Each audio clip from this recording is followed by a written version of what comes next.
Okay, so this is just it's not even a mashup. It's just to highlight the final changes that I've made to or brought to the table and modifying Enfazi's Star Trek LE because it doesn't show everything that I've done in the previous video. This is sort of like a final roundup of that. So just to start, let's talk about the obvious things. Obviously, I made it FSS, added the back glass. You can see how it pulses, all the metallic parts. It's actually not what's going on in the back glass itself. It's actually what's going on in the frame that's more important than what's going on in the back glass. Back glass, essentially, it just flickers on it to a lower intensity, higher intensity, and then you get a bit of the pulsing across the logo there when it goes into the phaser mode, the phaser gimmick.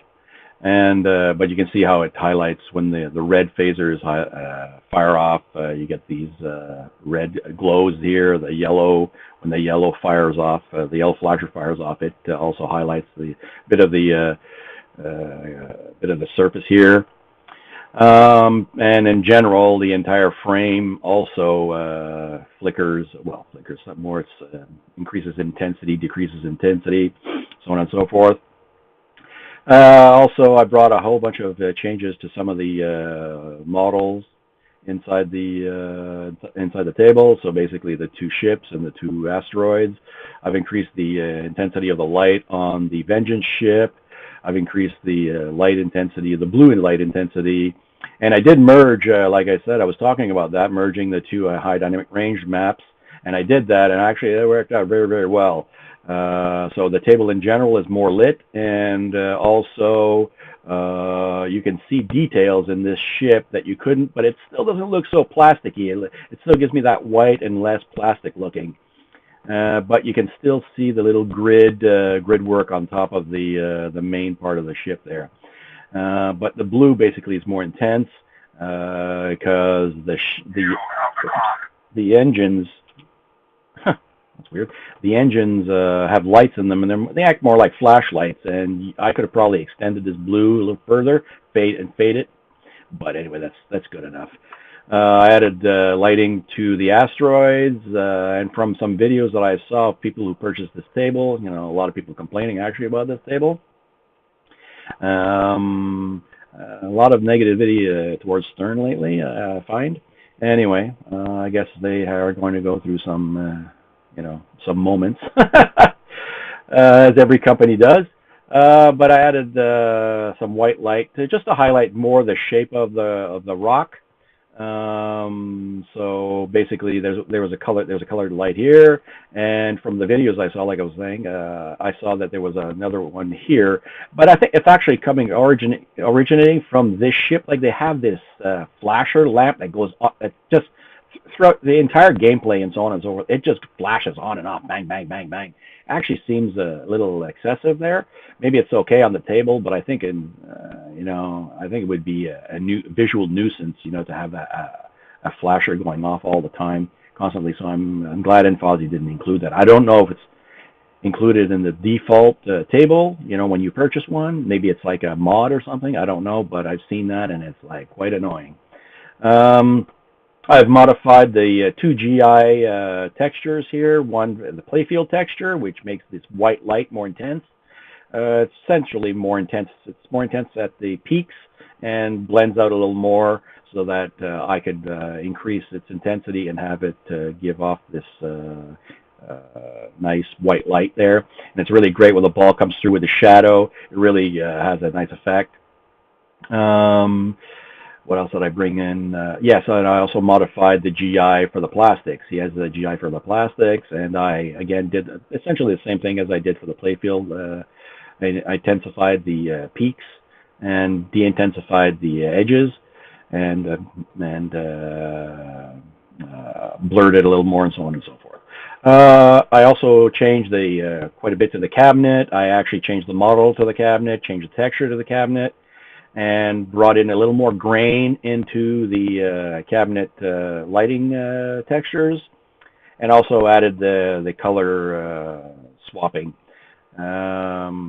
so that when the changes in the color of the lights is obviously going to affect the color of the lights in the cabinet. So I added that, added the rails. What else? I think that's it. That all I can see when you don't actually play. So now I'm going to show the GI global illumination day-night transition stuff. So to do that, I'm going to keep this one running, and I'm going to run a second table. I've actually set it to midday for this one.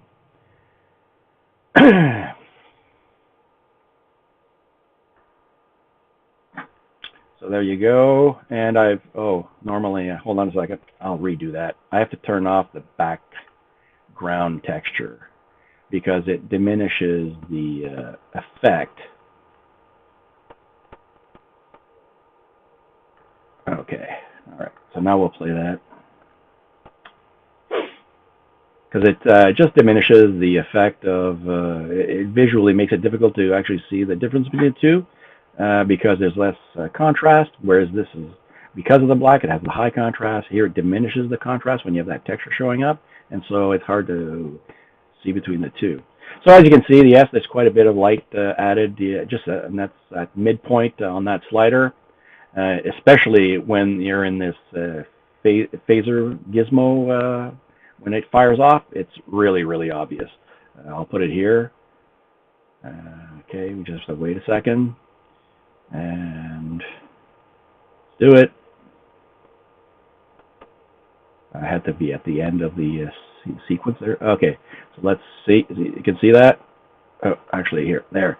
Now they're both in that phaser sequence, and you can see there's a huge difference in lighting.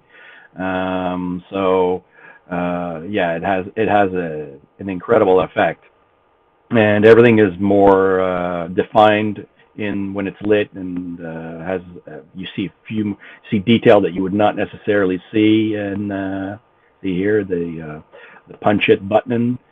You can see all kinds of detail on it. You cannot barely see it in the dark. And what else? Yes, so I had to do that GI management also. Then this is just a consequence of the way you can see here. I'm just going to highlight the ramp just so you know what I'm talking about without. You can see that you don't see it, and all of a sudden it reappears, and that's because I forgot. And this is, I'm going to have to go back in. I forgot to add the GI management to the plastics of the ramp plastics that I added for the normal day and night transition stuff. So I have to go back in there and modify it when it's going into this phaser gizmo so that it actually doesn't completely disappear. But if I hadn't added the GI management to those plastics, it would be like that right now. You would not even see the ramps. And so I had to do something to rectify that. And the same thing goes with the ball. I got to show the ball. Okay, so I launch the game. I'll wait for the ball to come. Wait for the ball to be in the middle of the play field. Okay, so launch this guy. Wait for him to show up in the middle of the play field. Okay, so they're basically at the same places. Now, unfortunately, just because of the position, they're absorbing some of the light that's in the environment. But there is actually a huge difference between this ball and that ball. This ball is lighter, higher intensity. If it was positioned differently, you would actually see it a lot more. And this one's a darker ball. And this is because I had to add GI management to the intensity of the light on the balls. And this is because if I went with the default ball, and it would be a lot brighter in this table, and you would not be able to play properly. You would have a difficulty seeing the ball and making gameplay difficult. And so I added that GI management to make the ball more visible and to simplify or to maintain some kind of quality of play between the different intensities that you change in the table. Same thing goes, and it seems like a contradiction that you have a dark ball and a bright table and a bright ball in a dark table. But if you think about it, if you had a dark table in the dark, if a dark ball in a dark table, you would actually not see the ball. Same thing goes with when there's a lot of light. If the ball was bright, you would have a hard time seeing it in a bright scenario. And so it's a simple little tweak, but it really improves the quality of play when you change the light intensity of the tables to whatever it is you like. So I can close this one. Whatever. And so now I'm going to go in and try to play, and I'm going to warn you right. Okay, so I'm just going to get rid of that. See, that happens sometimes when I put it on pause. I get these double balls. I'm just going to sync those. See, I can't even kick them up. I can't even kick them up. No way. Okay, I'll just restart the table. It can't even kick them up. Normally I'm able to do it, but this time, no way. All right, so let's play it again. And that's only because that has nothing to do with the table. The table doesn't do that. It's just because of what I was doing, pausing it and so on and so forth. Something's clearly timing out. Whatever. So basically, I just want to show more of the effects when I hit the Vengeance ship. Now, I'm going to warn you in advance, I have only had one good play on this table.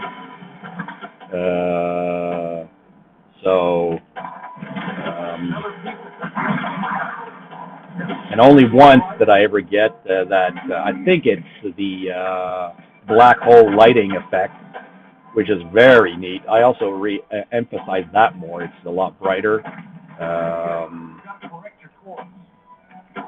Yay, I'm actually hitting something today. Wow. I'm impressed. There we go. So the Vengeance ship is lit there. Now you can see, this is what I want to show, that when it lights up the back of the back box there really bright. It's just a nice effect, and you know, it's just a toy, but hey, it's fun, you know. And the same thing goes with the other lighting effects, like when the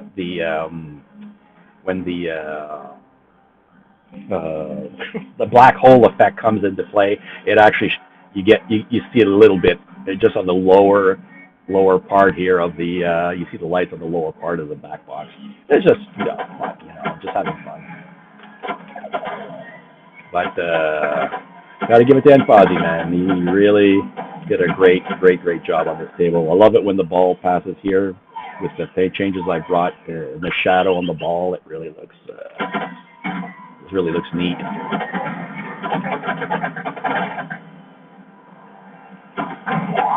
Oh no! All right, you get that. Just try to see if I can get the multi-ball before I go. But yeah, that's basically the changes I've brought. Now, obviously, I brought those changes due to a lot of reasons. I mean, obviously, I added my GI stuff, and so so that required changes, and Fozzie did things that are different than most tables I've seen, and it's a welcome change. It's not a complaint at all. It's I love the way he's approached making this table, and oh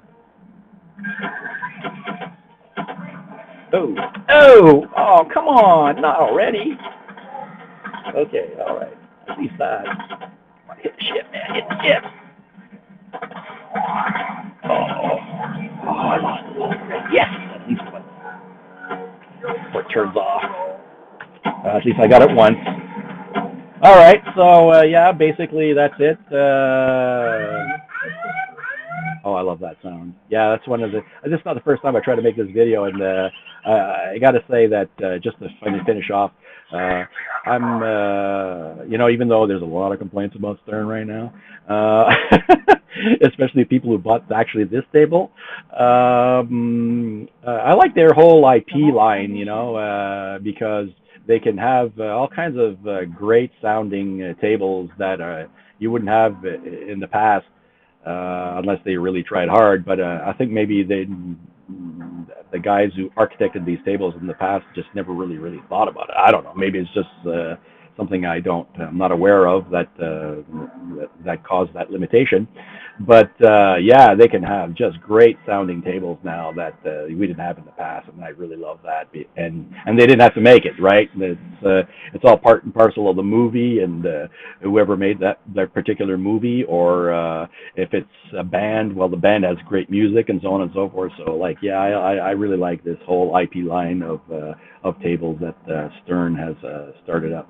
Anyway, so I hope you enjoyed this video, and keep watching.